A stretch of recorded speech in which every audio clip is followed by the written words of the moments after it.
রক্ষণাবেক্ষণ ও সঠিক ব্যবস্থাপনা না থাকায় অনেকটাই জরাজীর্ণ হয়ে পড়েছে নোয়াখালী পৌর পার্ক। ময়লা আবর্জনা ফেলে নষ্ট করা হচ্ছে পার্কের পরিবেশ, পরিণত হয়েছে গৌচারণ ভূমিতে। নোয়াখালী প্রতিনিধি মিজানুর রহমান রিয়াদের পাঠানো তথ্য এবং ছবিতে ডেস্ক রিপোর্ট। 2010 সালের জেলা প্রশাসকের কার্যালয়ের সামনের দিকে ঘিরে প্রায় 1 কোটি টাকা ব্যয়ে নির্মাণ করা হয় নোয়াখালী পৌর পার্ক। বসানো হয় দোলনা, স্লিপার সহ বিভিন্ন উপকরণ। অল্প সময়ে শিশু, কিশোর, বৃদ্ধসহ সব বয়সী মানুষের প্রাণের কেন্দ্র হয়ে ওঠে পার্কটি। একটু স্বস্তির আশায় সবাই ছুটে আসতেন এখানে, কিন্তু গত কয়েক বছর ধরে নানা অব্যবস্থাপনা আর রক্ষণাবেক্ষণের অভাবে নষ্ট হতে বসেছে পার্কের জিনিসপত্র। এখানে যে পার্কটার যে উন্নয়নটা হয়েছিল, যে ধারাটা শুরু হয়েছিল, সেটা কি যেন কি কারণে থমকে গেছে সেটা আমরা নিজেরাও জানি না। আমাদের নোয়াখালীতে কোনো সরকারি পার্ক নাই, এই পৌর পার্কটাকে আরেকটু সুন্দর করলে ভালো হয়।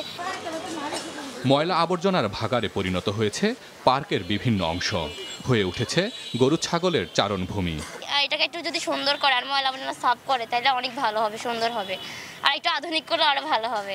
পার্ক হিসেবে যেটা পার্কের যে আলাদা একটা বৈশিষ্ট্য, সেটা এখানে আমি তেমন লক্ষ্য করি না। কেবল অবকাঠামোর সমস্যাই নয়, বখাটেদের দৌরাত্ম্য শুরু হয়েছে পার্কের ভেতরে। ভয়ভীতি দেখিয়ে মোবাইল, টাকা পয়সা ছিনিয়ে নেওয়ার ঘটনাও ঘটেছে বলে অভিযোগ।